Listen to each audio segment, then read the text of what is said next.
দেখো তোমার দাদাই মাত্র বাজার নিয়ে আসলো। দেখো আজকে বাজার থেকে কী কিনেছে, লঙ্কা নিয়ে এসছে, কলমি শাক নিয়ে এসছে, আর হচ্ছে টমেটো নিয়ে এসছে, আর ইলিশ মাছ নিয়ে এসছে। আজকে ও ইলিশ মাছ খাবে, তার জন্য ইলিশ মাছ। দেখো বন্ধুরা, ইলিশ মাছ সাইজটাও বড়ো আছে, তাই না? ভালোই ইলিশ মাছ সাইজটা নিয়ে পেটে ডিম হয়ে গেছে ইলিশ মাছটা। ইলিশ মাছ নিয়ে এসছে, এখন কলমি শাক নিজে নিয়েছে, নিজেই বাচ্ছে। এখন কলমি শাক বেছে, কলমি শাক ভাজা হবে, মাছ হবে, মাছের সর্ষে বাটা দিয়ে ঝাল করব, আর ভাত রান্না করবো। আজকে এই হবে খাওয়া। দেখো আমি ভাত বসিয়ে দিচ্ছি, প্রেশার কুকারে করে আমি ভাত করি। দেখো চাল নিয়ে নিয়েছি, চালটা ধোবো। বন্ধুরা এই শাকটা তোমার দাদা বাচ্চা হয়ে গেছে, শাকটা আমি ধুয়ে নিচ্ছি ভালো করে, রেখে দেবো শাকটা। দেখো বন্ধুরা শাকগুলো ধুয়েছি, দেখো কত বাসন পড়ে আছে, সব বাসনগুলো মাজতে হবে। মেঝে মাছটা ধুয়ে নেবো, ধুয়ে নুন হলুদ মাখিয়ে রেখে ভাত বসিয়ে দিয়েছি, তারপর বাসন মেজে মাছের ঝালটা করে দেবো।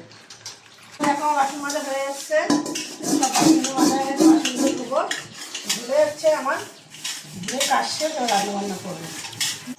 বন্ধুরা নুন হলুদ দিয়ে দিচ্ছি, এই হলুদ দিয়ে মাখিয়ে নেবো মাছটা। বন্ধুরা হলুদ লবণ মাখিয়ে নিয়েছি। দেখো বন্ধুরা সর্ষে নিয়ে নিয়েছি, দেখো কাঁচা লঙ্কা নিয়ে নিয়েছি এতগুলো, কাঁচা লঙ্কা সর্ষেটা পেস্ট করে আমার প্রেশার কুকারে এই যে ভাত আমার হয়ে গেল। দেখো বন্ধু সর্ষেটা পেস্ট করে দিয়েছি, মাছে ঢেলে নেবো, কাঁচা রান্না করবো আমি, পুরো কাঁচা।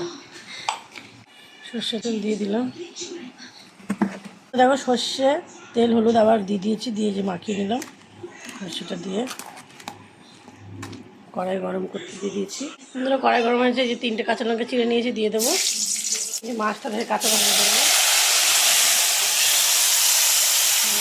কাঁচা মাছটা। বন্ধুরা দেখো মাছটা, কাঁচা মাছটা দিয়ে দিলাম কড়াইতে। শাকটা কুচানো হয়ে গেছে, আর এই যে মাছটা হয়ে গেছে, দেখো মাছটা ফুটছে। মাছটা এবার নামিয়ে দেবো, মাছটা নামিয়ে দিয়ে শাকটা বসিয়ে দেবো। বন্ধুরা দেখো মাছ ঝোলটা হয়ে গেছে। ইলিশ মাছের ঝোল সবারই ভালো লাগে, কমেন্টে জানিও কার কার ইলিশ মাছের ঝোল ভালো লাগে, সর্ষে দিয়ে আমাকে জানিও। বন্ধুরা শাকটা ভাজা বসিয়ে দিলাম, দেখো শাকটা হয়ে গেছে, এবারে খাবো। দেখো কত সুন্দর শাকটা হয়েছে।